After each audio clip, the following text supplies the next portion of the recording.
the original Constitution. I think it is an imperfect document, and I think it is a document that reflects some deep flaws in American culture. And together we are not just going to win this election, we will transform this nation. We are 5 days away from fundamentally transforming the United States of America. I know my country has not perfected itself.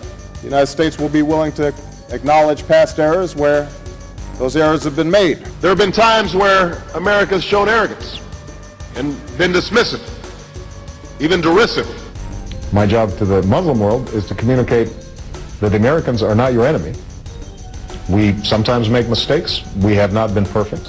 It is a vital national security interest of the United States to reduce these conflicts because whether we like it or not, we remain a dominant military superpower. I believe in American exceptionalism, just as I suspect that the Brits believe in British exceptionalism and the Greeks believe in Greek exceptionalism.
I would be dishonest if I said we've got a lot of short-term answers to bringing down gas prices.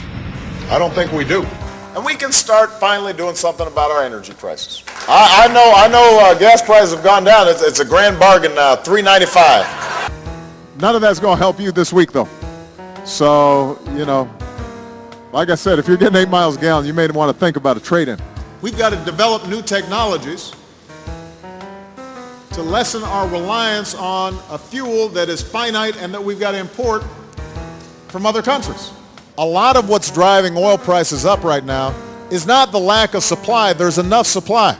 The problem is that oil is sold on these world markets, and speculators bet that oil is going to go up real high, and that spikes up prices. By some estimates, the oil you recently discovered off the shores of Brazil could amount to twice the reserves we have in the United States.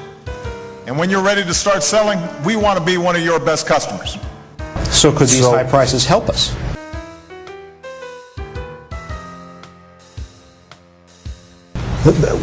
I think that I would have preferred a gradual adjustment. Wow. Gas prices hit a new record high, and the Energy Department says you can expect $4 gas through the rest of this year and into next year as well. I think that I would have preferred a gradual adjustment. I'll make our government open and transparent. We are going to ban all earmarks. Earmarks have given legislators the opportunity to direct federal money to worthy projects that benefit people in their districts, and that's why I've opposed their outright elimination. We are going to ban all earmarks, and that's why I've opposed their outright elimination. You know, I respect what the Clintons tried to do in 1993 in moving health reform forward. But they made one really big mistake, and that is they took all their people and all their experts into a room and then they closed the door. We will work on this process publicly. It'll be on C-SPAN. We were used as kind of a political football during the campaign. We obviously would cover these negotiations. The only time we've been allowed to cover the White House part of it is 1 hour inside the East Room. And you promised that health care negotiations would take place on C-SPAN, and that hasn't happened. So my question for you is, are you fulfilling your promise of transparency in the White House? With respect to all the negotiations not being on C-SPAN, you will recall in this very room that our kickoff event was here on C-SPAN. And at a certain point, you start getting into all kinds of different meetings. Senate Finance is having a meeting. The House is having a meeting. If they want those to be on C-SPAN, then I would welcome it. I don't think there are a lot of secrets going on in there. Under my plan, no family making less than $250,000 a year will see any form of tax increase. He got a lot of applause for saying that, but in his first year in office, he proposed cap and trade. That would be a fat tax on everyone. He increased the cigarette tax by 159%. The spending just goes up. Obama promised to change that.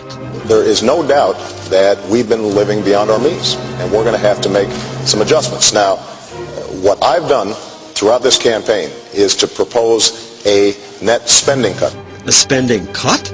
Give me a break.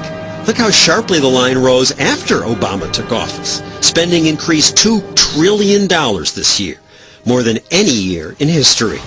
Look at what I promised during the campaign. There's not a single thing that I've said that I would do that I have not either done or tried to do.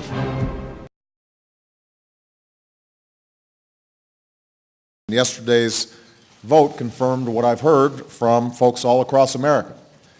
People are frustrated. Are you willing to concede at all that what happened last night was not just an expression of frustration about the economy, but a fundamental rejection of your agenda? I think that there is no doubt that people's number one concern is the economy. If you're not reflecting on your policy agenda, is it possible voters can conclude you're still not getting it?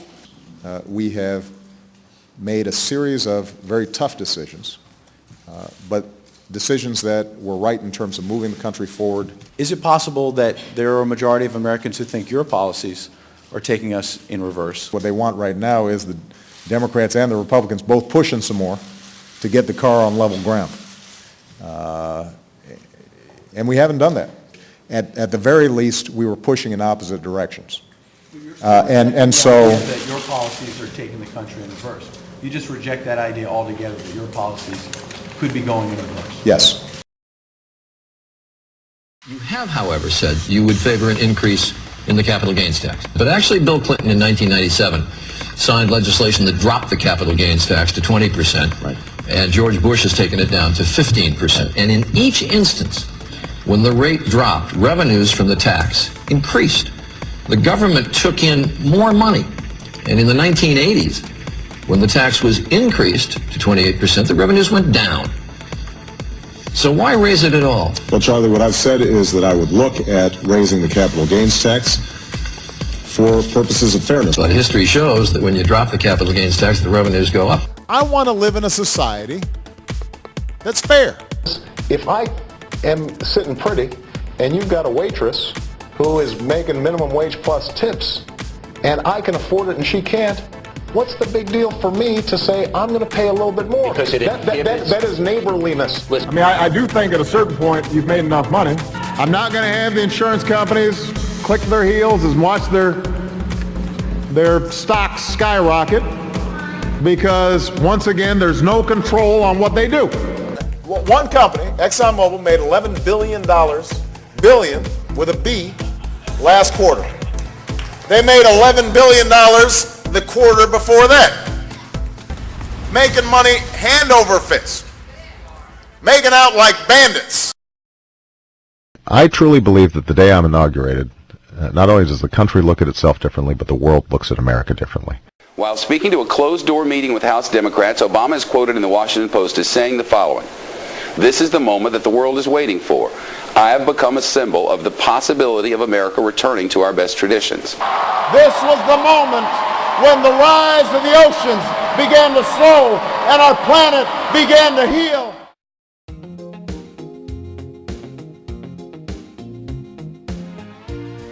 When I chose Leon Panetta, I said, when I chose Jim Clapper, I charged him with making sure that this is my third visit here to Langley. It's not about me.